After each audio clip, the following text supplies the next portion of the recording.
way off, but having an alternative. Yes. Well, Right. that I definitely think is possible. We should be creating lots of awesome, great alternatives to pornography. No, and I think about the Native American cultures on my land, my North America, and some of the other oldest cultures in Africa and in India and so on. I mean, the whole idea of sexuality was really very different. I started to read Christopher Columbus's letters. You want to read about a bad guy, you should definitely because he arrived and was writing down, how wonderful and welcoming everyone was, and how gentle, and how they offered food and so on. And then he took some of the women's sex slaves for his crew, and he was shocked that they fought back. He could not understand. The next Columbus Day, I'm going to put a big sign in Columbus Circle in New York that says "murderer" underneath.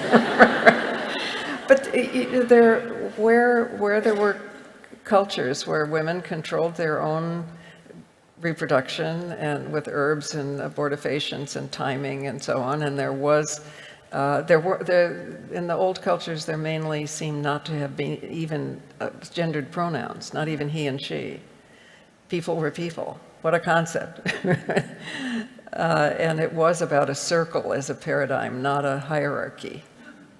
So it's not, I just say that because we otherwise think it's human nature, to dominance and hierarchy. It's not, it's actually rather new in human history.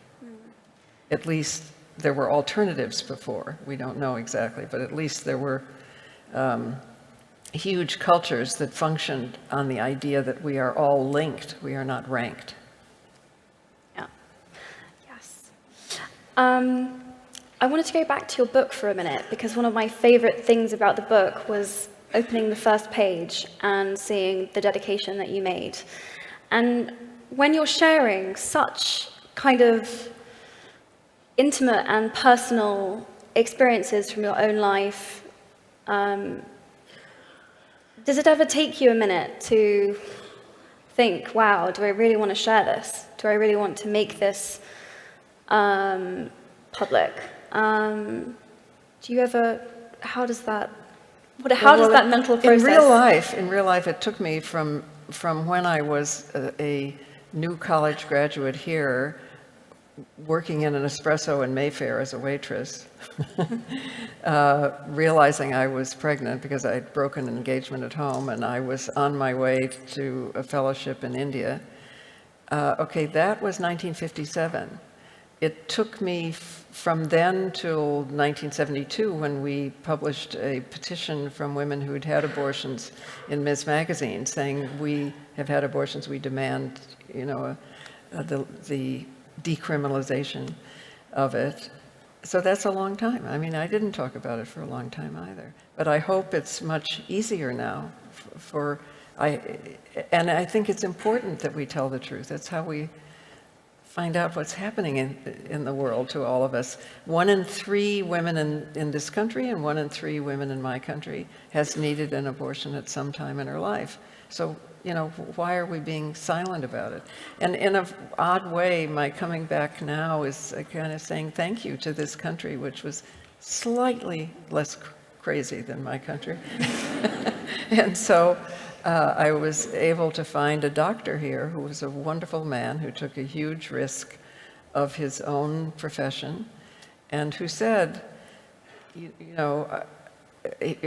still had to have 2 physicians signing, as you do, though I know you're trying to change that. But the conditions under which they could sign were way, way more stringent.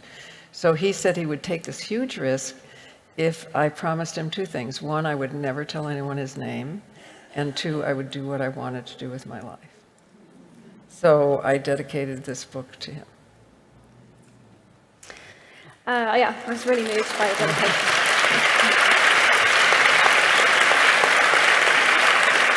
So I've come back a half century later to say thank you.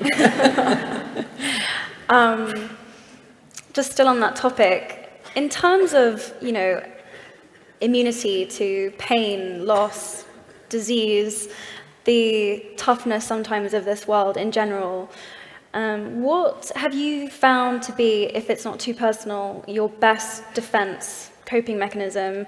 What sort of kept you sane when challenges have seemed... Friends. I mean, we're communal animals. We need each other. If we're by ourselves, we come to feel crazy or wrong.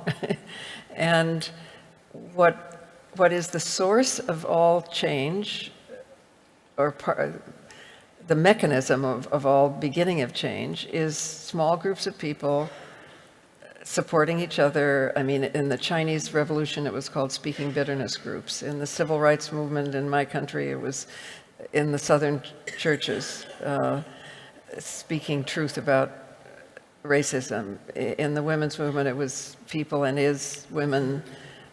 Actually, they used to call them CR groups and rap groups. Now they call them book clubs. Really? I know. I've been amazed.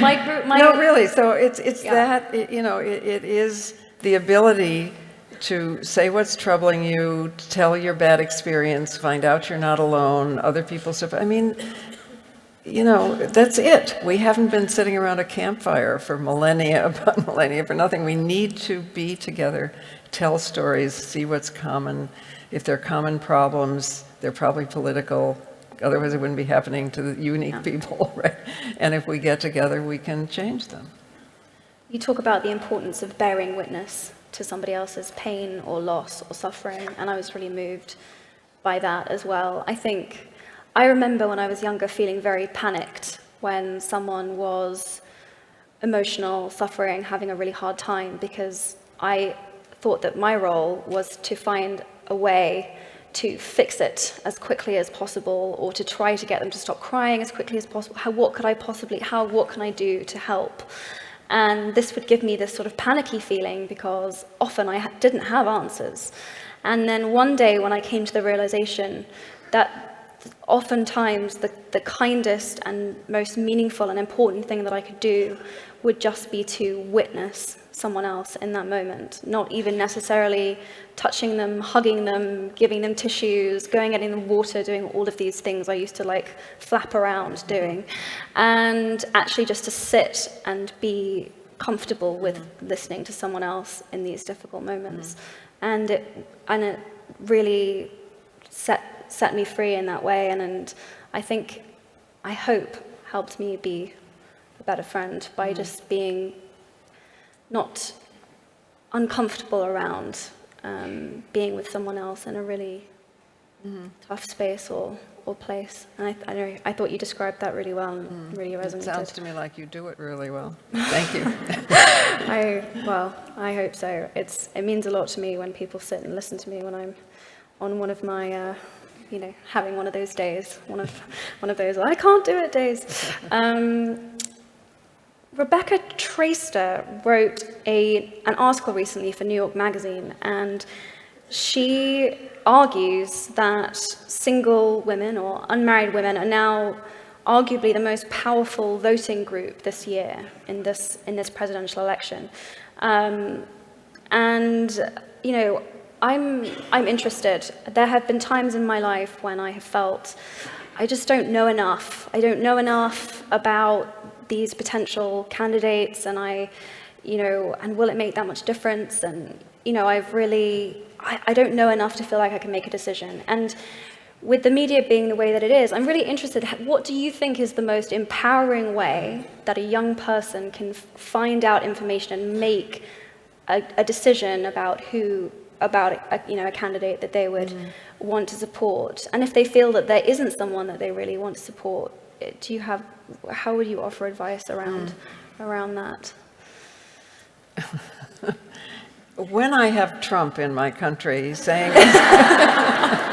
I'm so sorry. I'm just, I would say that it's entertaining, but it's Yeah, no, slightly terrifying. It's too dangerous because he's a Yeah. brand, you know, so Yeah. people know his name and they think because has a lot of money that he's smart. And and he actually, when people are asked why they support him, they do say because he's a successful businessman. So I would just like to say that he is not a successful businessman. He is a successful con man. It's very different. If somebody figured out that if he had just taken the money that he inherited and invested it, he would be better off than he is now. Because he's gone bankrupt and he's, you know, inflicted his debt on other people and so on.